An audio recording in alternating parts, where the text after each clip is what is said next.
Ngayong gabi, Kung noon ay nagpagaling si Jesus ng may sakit, at bumuhay pa ng patay. posible pa bang mangyari ang himala ngayon? O bahagi na lang ba ito ng kasaysayan? Kilalanin natin ang mga taong personal na nakaranas ng kapangyarihan ng Diyos, Mga himalang hindi lang nagbago ng kanilang sitwasyon. kundi nagbago ng kanilang buong buhay.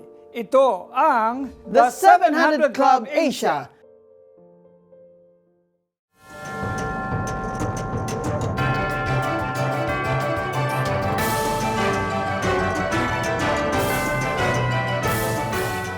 Magandang araw, Pilipinas! At welcome sa inyong paboritong programa na nagdadala ng pag-asa, inspirasyon, at mga totoong kwento ng katapatan ng Diyos. Ako po si Alex Tinsay. At ako naman si Kata Inocencio. Ngayong araw, isang napakagandang tanong ang ating sasagutin. May himala pa ba hanggang ngayon? Kapag narinig natin ang salitang himala, kadalasan ang naiisip natin ay ang paghati ng dagat na pula. Ang pagpapagaling ni Jesus sa mga may sakit, O kaya naman ang pagpapakain niya sa 5,000 tao gamit lang ang 5 tinapay at 2 isda. pero may isa pang tanong, kung ginawa yun ni Jesus noon, ginagawa pa rin ba niya ngayon? Alam mo pare, minsan iniisip natin na ang himala ay dapat sobrang extraordinary. Yung tipong imposible talaga. Kapag binasa natin ang Biblia, mapapansin natin na bawat himala ni Jesus ay may layunin. Hindi lang para humanga ang mga tao, kundi upang makilala nila kung sino siya. At hanggang ngayon, ganoon pa rin ang ginagawa ng Panginoon. Maaring hindi pareho ang paraan, pero pareho pa rin ang Diyos. Basahin natin ang sinasabi sa John chapter 20 verse 30 to 31. Jesus performed many other signs, but these are written that you may believe that Jesus is the Messiah. Ibig pong sabihin, ang himala ay nagtuturo sa atin na manampalataya. At hindi lang yon, sa Hebrews 13 verse 8 sinasabi, Jesus Christ is the same yesterday, today, and forever. Hindi nagbabago ang ating Panginoon. Kung siya ang Diyos ng himala noon, siya pa rin ang Diyos ng himala ngayon. Minsan, ang himala ay kagalingan. Minsan naman ay provisyon. Minsan ay bagong pagkakataon. At minsan, isang buhay na tuluyang binago ng Panginoon. At ang una nating kwento ay tungkol sa isang binatang nakaranas ng himalang hindi agad nakita ng kanyang mga mata. Pero unti-unting ipinakita ng Diyos sa bawat hakbang ng kanyang buhay. Lumaki si Mark sa isang Kristiyanong pamilya. Napalibutan siya ng pagmamahal, gabay at suporta ng kanyang mga magulang. Dahil dito, naging masipag siya sa pag-aaral at nakilala bilang isang achiever. Nagtapos siya bilang magna cum laude sa kursong Electrical Engineering sa University of the Philippines, Diliman. Excited ako kung ano yung buhay after school. Nag-take na agad ako noong boards. Hindi ko man natap pero pumasa naman. Punong-puno ng pananabik si Mark na makapagtrabaho agad. Ngunit habang lumilipas ang mga buwan sa pag-a-apply, unti-unting napalitan ng pangamba ang kanyang pag-asa. Doon unti-unti nagsisink in sa akin na hindi porket may laude ka or board passer ka is madali ka nang makakahanap ng trabaho. So of course, siyempre may konting pagdududa kung magaling ba talaga ako or kaya ko ba talaga. Kasi bakit walang gustong tumanggap sa akin. Kalaunan, natanggap din si Mark sa kanyang unang trabaho. Ngunit sa halip na kapanatagan, lalo niyang naramdaman ang bigat ng kanyang pinagdaraanan. Struggling to adjust, kinakaya. Kasi medyo nagda-doubt na ako sa sarili ko, ganyan. May time na ayaw ko pumasok kasi parang feeling ko hindi naman ako mag-function ng maayos sa office. Habang tumatagal, lalo siyang ginapos ng depresyon.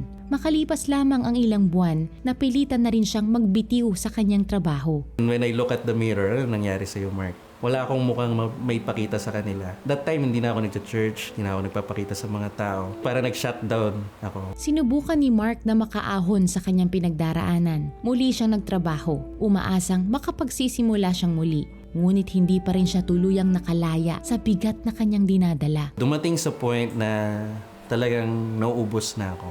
Gusto ko na lang sumuko, mag-give up. Ang goal ko na lang parang magwaldas ng buhay.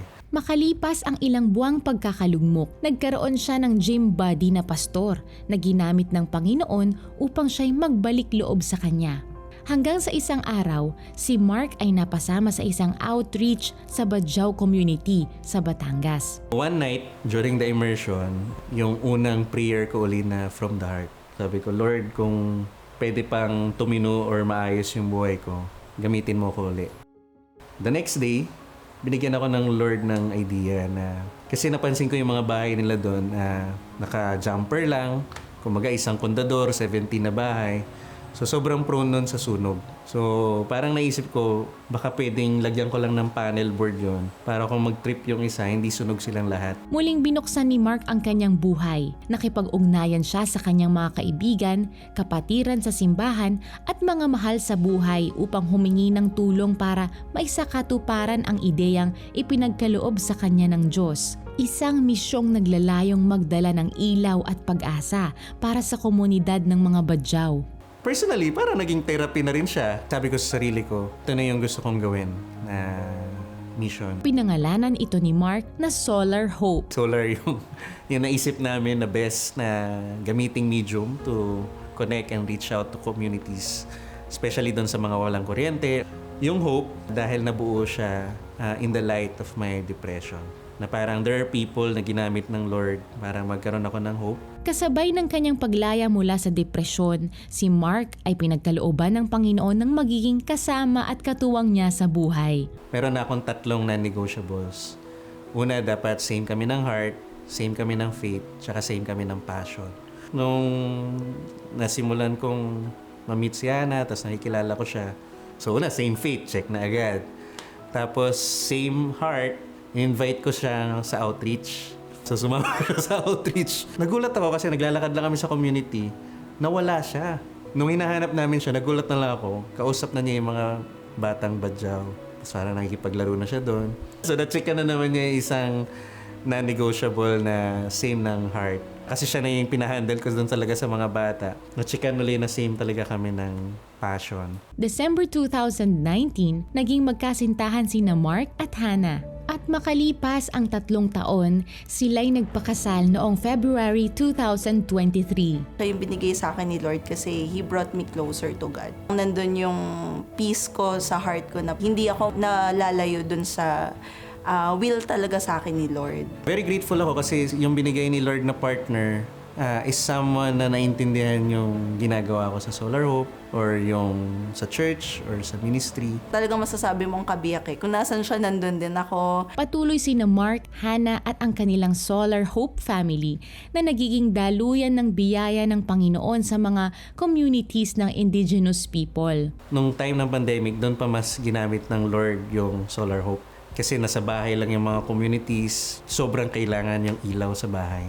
So sobrang sakto yung solar for the communities. God really went with us all throughout. Hindi ka iiwanan kahit na may mga challenges along the way. Mula sa isang bahay na nailawan noong 2017, ngayon, mahigit sa 3,000 na mga bahay na ang nabigyan ng ilaw at pag-asa.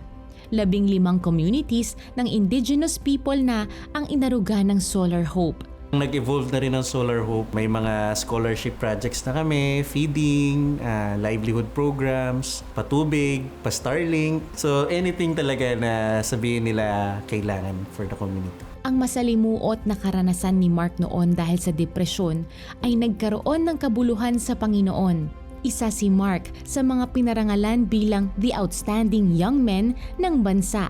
Isang prestigious na pagkilala sa mga kabataang Pilipinong nagbigay ng natatanging ambag sa lipunan at nagsilbing inspirasyon sa marami. Walang imposible sa Panginoon. Sa Kanya may pag-asa, pagbangon at pagbabago. Hanggat may mga communities na may kailangan ng kuryente or ng solar or ng tulong at pag-asa, tutuloy-tuloy lang ang Solar Hope.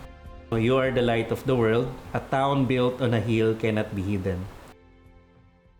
Grabe, napakagandang kwento pare. Imagine, hindi lang ito tungkol sa pagbangon mula sa depresyon, kung hindi minultiply pa ng Panginoon yung kanyang kakayanan.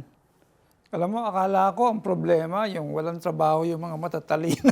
Oo, di ba? Hindi pala yun ang problema. Hindi, totoo Kundi din naman yung- yun. Totoo din Oo. naman yun dahil mahirap talaga ang trabaho ngayon. Pero ang plano pala sa kanya ng Panginoon, you will not be employed. Because you will be your own businessman. So parang from depression to celebration. Oo nga, kasi kung tutuusin, napakaraming tao ang humihinto na lang kapag dumating na yung matinding pagsubok.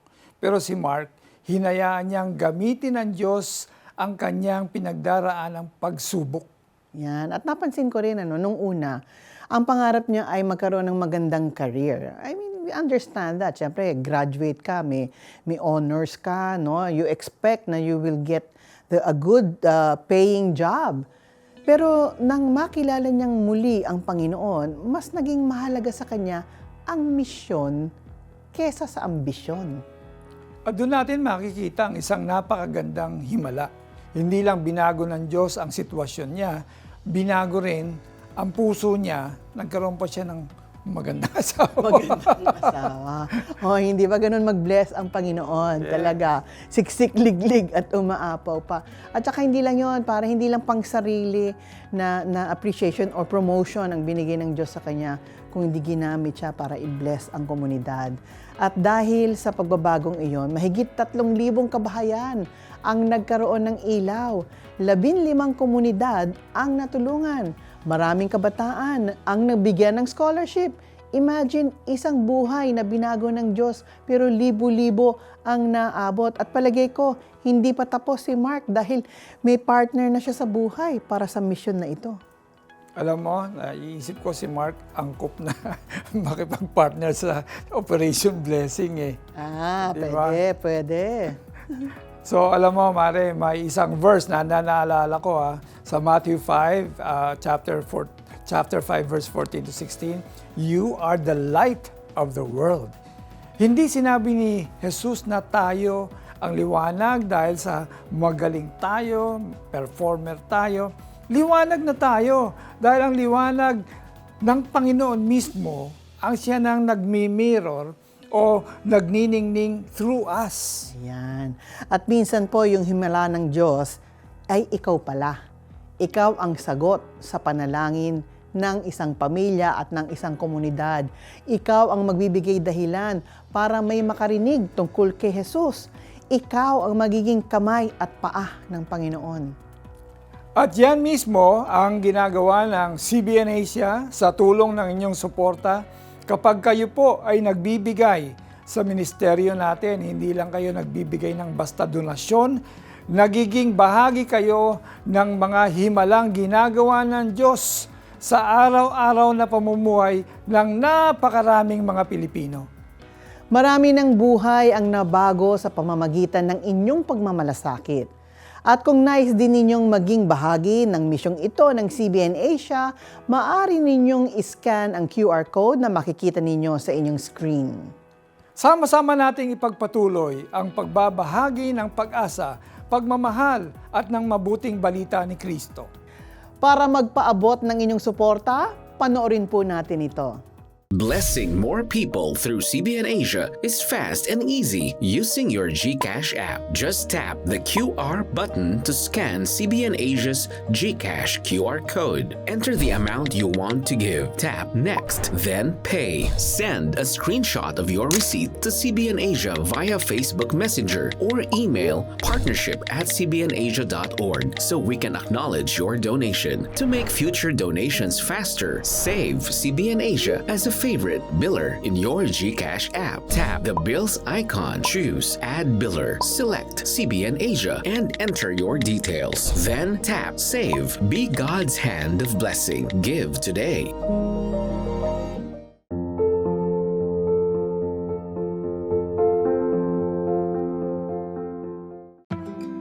Ang salita ng Diyos ay isang tanglaw.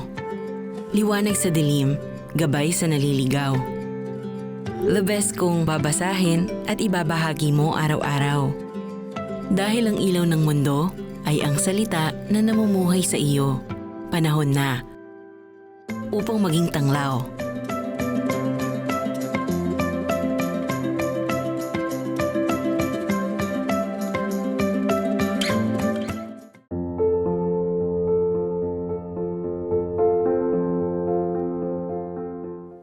Maraming salamat sa lahat ng patuloy na nakikibahagi sa gawain ng Panginoon sa pamamagitan ng CBN Asia.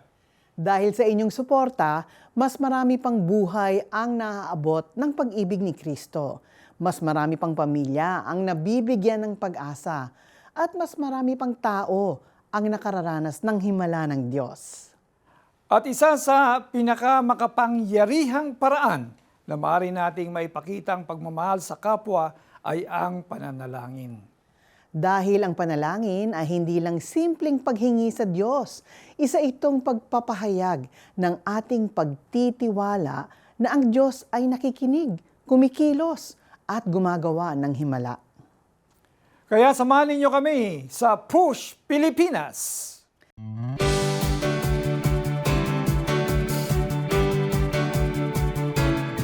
Araw-araw ay libu-libong prayer request ang natatanggap ng CBN Asia Prayer Center. Marami pong humihingi ng panalangin para sa kanilang pamilya, sa kanilang kalusugan, kabuhayan, at higit sa lahat sa kanilang relasyon sa Panginoon. Patuloy rin namin kayong inaanyayahan na magpadala ng inyong mga prayer requests sa ating prayer center.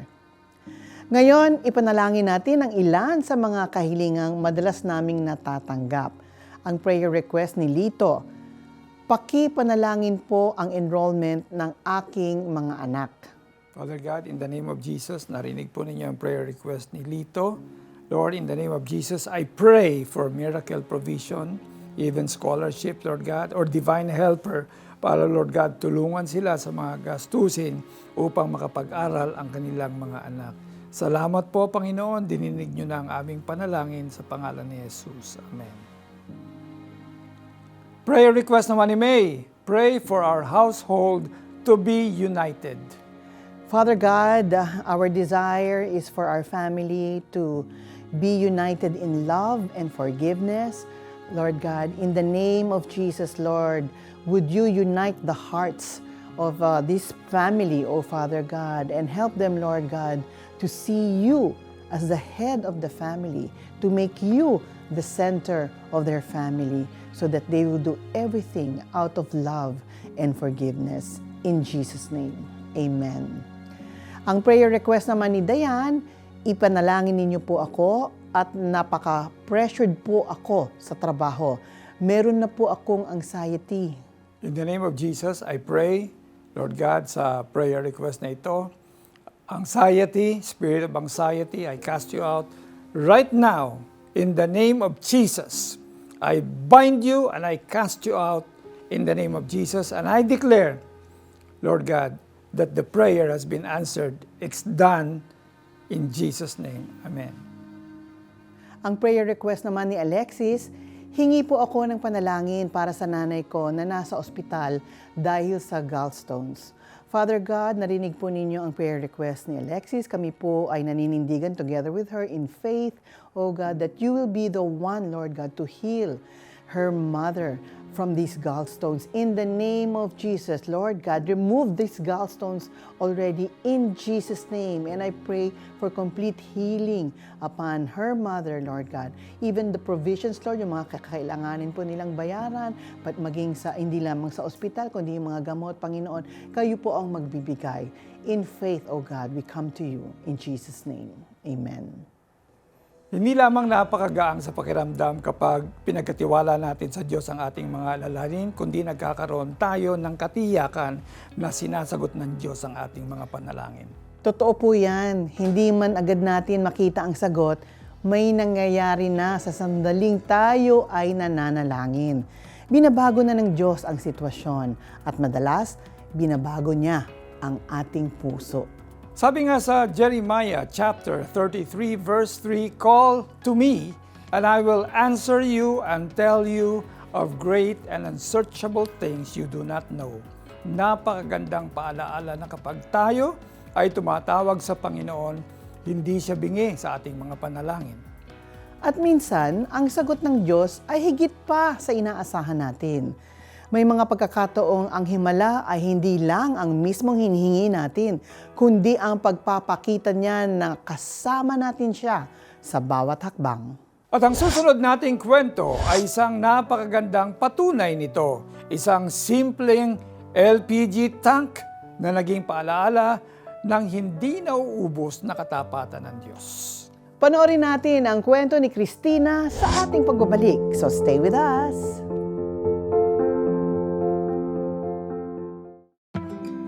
Ang salita ng Diyos ay isang tanglaw. Liwanag sa dilim, gabay sa naliligaw. The best kung babasahin at ibabahagi mo araw-araw. Dahil ang ilaw ng mundo ay ang salita na namumuhay sa iyo. Panahon na upang maging tanglaw.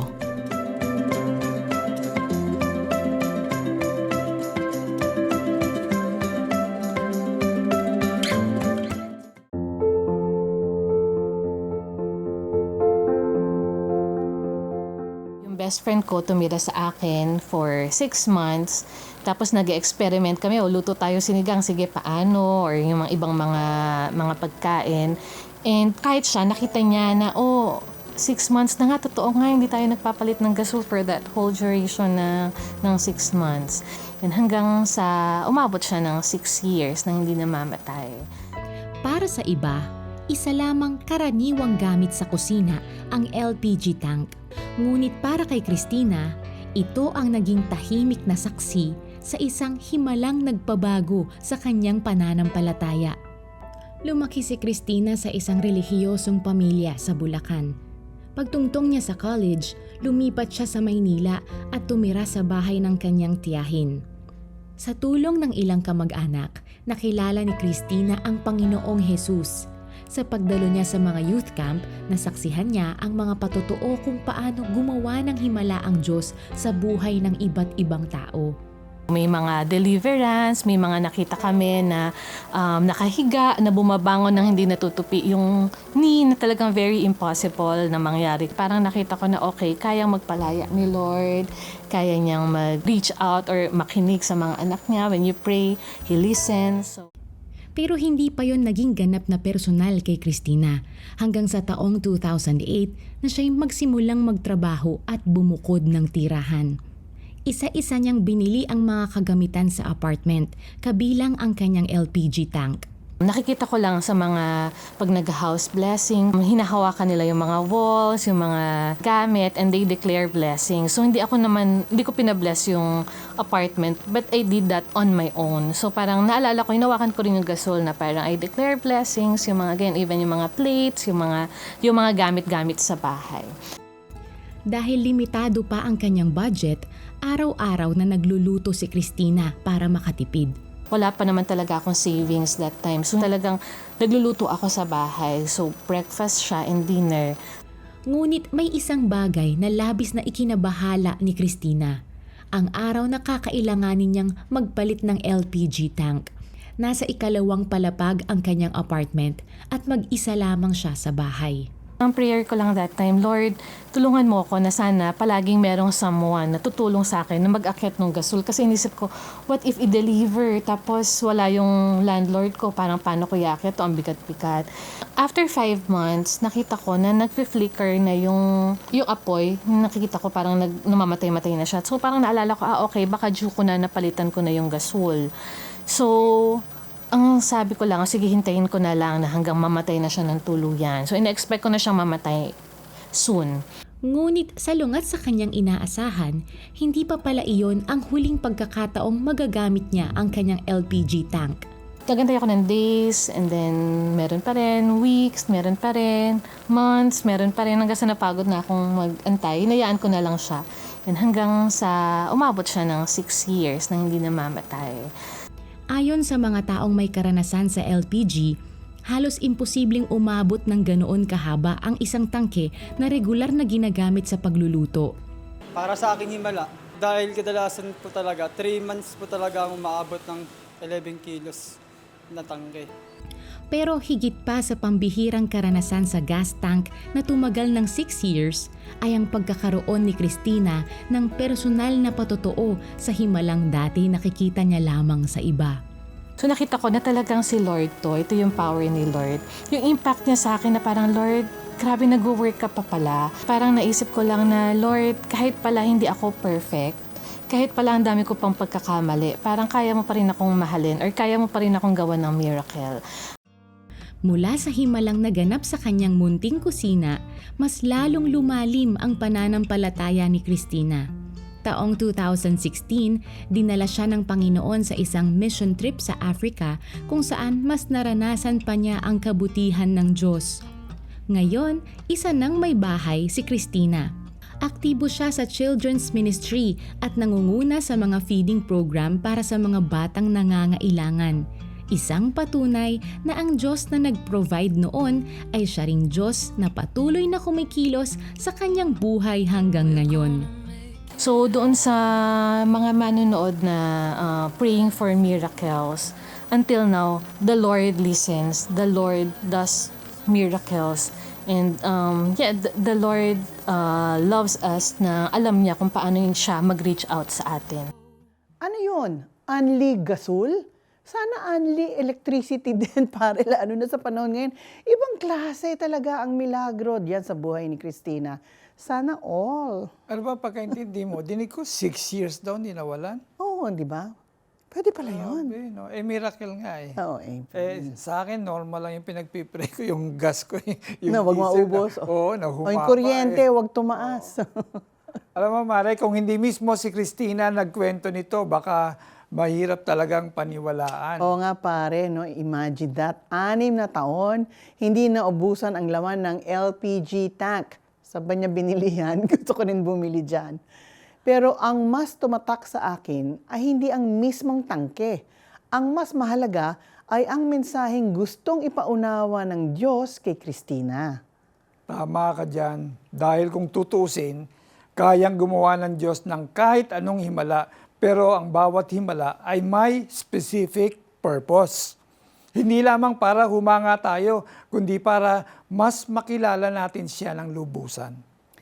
Napansin niyo ba? Magkaiba ang kwento ni na Mark, yung pinalabas natin kanina, at itong kay Christina. Kay Mark, ginamit ng Diyos ang mga tao upang baguhin ang direksyon ng kanyang buhay. Kay Christina naman, ipinakita ng Diyos ang kanyang supernatural provisions. Magkakaiba ang paraan, pero isa lang ang layunin, ang maluwalhati ang Diyos, na mas makilala natin ang kanyang kaliwanagan at kabutihan, na mas lumalim pa ang ating pagtitiwala sa Kanya. Noong panahon ni Jesus, maraming himala ang kanyang ginawa. Pinagaling niya ang mga may sakit, pinalakad ang mga pilay, nakakita ang mga bulag, pati ang mga patay ay kanyang binuhay. Pero bakit na ginawa ang lahat ng iyon? Hindi lamang upang ipakita ang kanyang kapangyarihan, kundi upang makita ng mga tao na siya ang Mesiyas. At ganoon din naman hanggang ngayon, maaaring iba na ang itsura ng himala. Ang himala ay hindi lang tungkol sa wow! Ang himala ay tungkol sa who. At yon ay ang ating Panginoong Jesus. Siguro, may ilan sa ating manonood ngayon na matagal nang nananalangin. At baka ang tanong ninyo ay, Lord, kailan naman ang himala ko? Minsan ang pinakamalaking himala ay hindi ang pagbabago ng ating sitwasyon, kundi ang pagbabago ng ating puso. Yan ang mga himalang walang makakapantay. At marahil ang pinakadakilang himala na maaari mong maranasan ay ang magkaroon ng bagong buhay kay Jesus. Hindi aksidente na nanonood ka ngayon, maaaring matagal ka nang naghahanap ng pag-asa. Maaring pagod ka na, pero nais naming sabihin sa iyo, mahal ka ng Diyos at nais niyang magkaroon ka ng personal na relasyon sa Kanya. Sinabi ni Jesus sa John 11 verse 25, Ako ang muling pagkabuhay at ang buhay. Ang sinumang sumasampalataya sa akin, kahit mamatay, ay muling mabubuhay.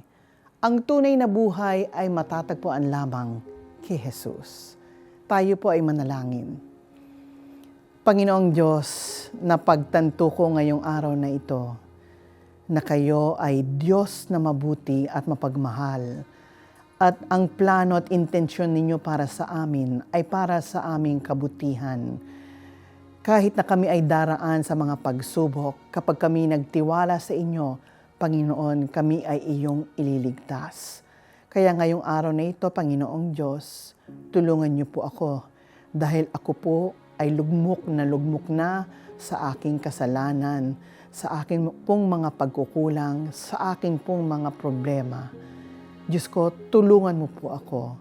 Ngayong araw na ito, ako'y naniniwala at nagtitiwala ako sa inyo, Panginoong Hesus, na kayo ay namatay at nabuhay muli upang ako ay patawarin sa aking kasalanan at iligtas mo ako sa lahat ng uri ng kasalanan. Jesus, pumasok ka sa aking puso, ikaw na ang maging Panginoon at tagapagligtas ng aking buhay. Simula ngayong araw na ito, ikaw na ang masusunod. Surrender na ako sa iyo, Panginoon. Lahat ng plano mo sa akin ay siya mong gawin para sa akin. Ako po ay lalakad ng naaayon sa inyong kagustuhan at ng naaayon po sa inyo pong ang inyong plano po sa aking buhay. Maraming pong salamat sa ngalan ni Jesus. Ito ang aming dalangin. Amen. Ngayong araw, nakita natin na ang himala ay hindi lamang kwento ng nakaraan. Hindi lamang ito nababasa sa Biblia. Patuloy pa rin itong ginagawa ng Diyos hanggang ngayon. Maaring sa pamamagitan ng isang taong kanyang ginagamit. Maaring sa kagalingan, kapayapaan, o sa pagbabagong ginagawa niya sa ating puso. Ano man ang anyo nito, iisa lang ang layunin ng bawat himala, upang makilala ng tao ang Diyos at ang Diyos lamang ang maluwalhati. Kaya kung may hinihintay kang himala, huwag mawala ng pag-asa. Patuloy kang manalangin at magtiwala at lumapit sa ating Panginoon. Dahil ang Diyos na gumagawa ng himala noon, siya pa rin ang Diyos na gumagawa ng himala ngayon. Iiwan namin sa inyo ang sinabi ni Jesus sa John chapter 14 verse 12, "Very truly I tell you, whoever believes in me will do the works I have been doing, and they will do even greater things than these." God bless you more and more. Shalom, shalom. Shabbat shalom.